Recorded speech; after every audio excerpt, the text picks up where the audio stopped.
اس کے ساتھ پروگرام کو اور آگے بڑھایا جائے اور بڑے اختصار سے قدم بڑھاتے ہوئے میں عزیزم بدر الدین تلوہو کو مائک پہ آواز دیتا ہوں کہ تشریف لائے اور اپنی تقریر پیش کروائے. بدر الدین تلوہو. بسم اللہ الرحمن الرحیم. نحمده ونصلی علی رسولہ الکریم. اما بعد. ہماری عزم کو دشمن ہماری جان جائیں گے. ہماری عزم کو دشمن ہماری جان جائیں گے. اگر تاریخ لکھ دیں گے تو پھر پہچان جائیں گے. ہوئے ہیں ہند میں پیدا یہیں پر دفن بھی ہوں گے. ہوئے ہیں ہند میں پیدا یہیں پر دفن بھی ہوں گے. غلط فہمی میں مت رہنا کہ پاکستان جائیں گے. ہمارا ملک ہندوستان جنگ آزادی کے پورے 200 سالانہ تاریخ ہے اور 200 سال کی جنگ آزادی جنہوں نے بڑھ چڑھ کر حصہ لیا ہے، جن کا قائدانہ کردار رہا ہے، جن کا اہم رول رہا ہے، جنہوں نے اس ملک کے لیے گردنیں کٹائی ہے، جنہوں نے اس ملک کے لیے خون بہایا ہے،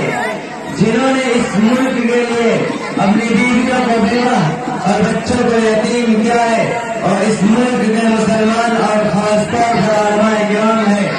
میرے کہنے کا مطلب یہ نہیں ہے کہ اور دوسرے برادران وطن نے اس ملک کے لیے قربانیاں نہیں دی ہے. قربانیاں انہوں نے دی ہے، لیکن جنگ آزادی کے اصل ہیرو نہیں ہے،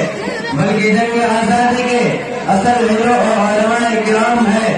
جنہوں نے اس ملک کے لیے جان کو جان نہیں سمجھا، مال کو مال نہیں سمجھا، اولاد کو اولاد نہیں سمجھا، عزت و آبرو کا عزت و آبرو نہیں سمجھا، گھر بار کو گھر بار نہیں سمجھا، بلکہ جان دینی پڑی تو جان دے کر، مال لٹانا پڑا تو مال لٹا کر، عزت و آبرو گنوانی پڑی تو عزت و آبرو گنوا کر اور پورے طور پر تن من دھن کی بازی لگا کر اس ملک کو آزاد کرایا ہے.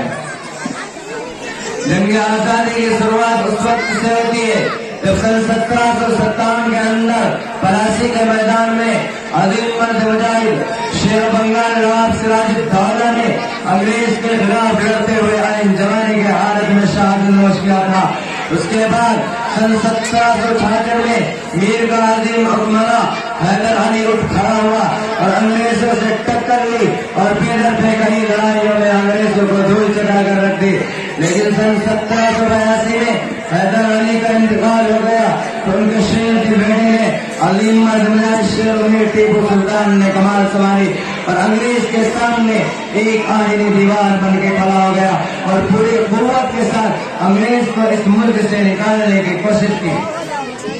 لیکن سن 1799 میں میر صادق میر معین الدین میر جعفر جیسے غداروں کی غداری کی وجہ سے انگریز نے سلطنت میر پر حملہ کیا اور انگریز سلطنت میر کے دارالسلطنت سرندہ پٹنم کے قلعے کو چاروں طرف سے گھیر لیا.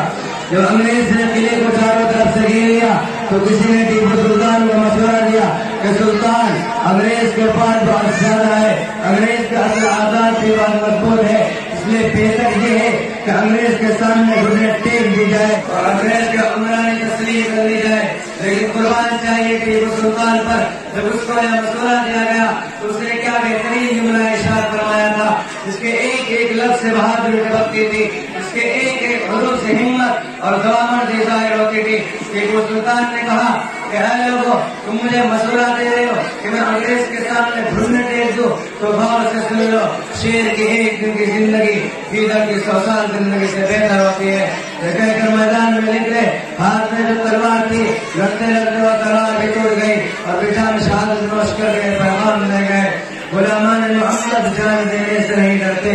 غلامان محمد جان دینے سے نہیں ڈرتے، یہ سر کٹ جائے یا رہ جائے کوئی پرواہ نہیں کرتے. جب تک ٹیپو سلطان علیہ رحمت زندہ تھے کسی انگریز کے اندر اتنی ہمت نہیں تھی کوئی ہندوستان کو اپنا ملک کہہ سکے. لیکن جب ٹیپو سلطان کی شہادت ہوئی تو انگریز افسروں کے لاش کے پاس کھڑا ہو کر کہا کرتے تھے کہ آج سے ہندوستان ہمارا ہے. سن 1899 میں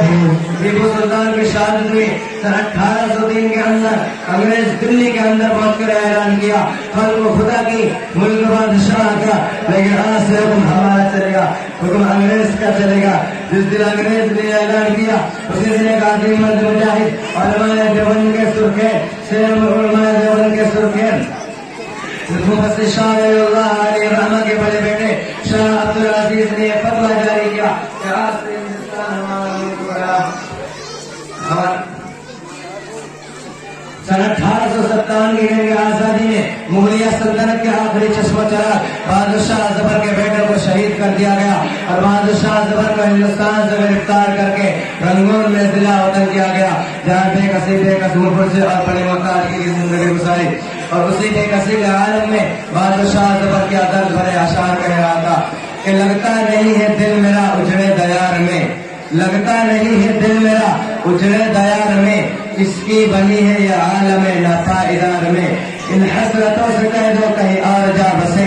ان حسرتوں سے کہہ دو کہیں اور جا بسے اتنی جگہ کہاں ہے دل بے قرار میں دل زندگی کے مانگ کے لائے تھے 4 دن دل زندگی کے مانگ کے لائے تھے 4 دن 2 دن تو آرزوں میں کٹ گئے 2 انتظار میں دل زندگی کے ختم ہوئی شام ہو گئی دل زندگی کے ختم ہوئی شام ہو گئی پھیلا کے پاؤں سو گئے کنجے مزار میں کتنا ہے بد نصیب ظفر دفن کے لیے کتنا ہے بد نصیب ظفر دفن کے لیے 2 گز زمین بھی مل نہ سکی کنویں یار میں وآخر دعوانا الحمدللہ رب العالمین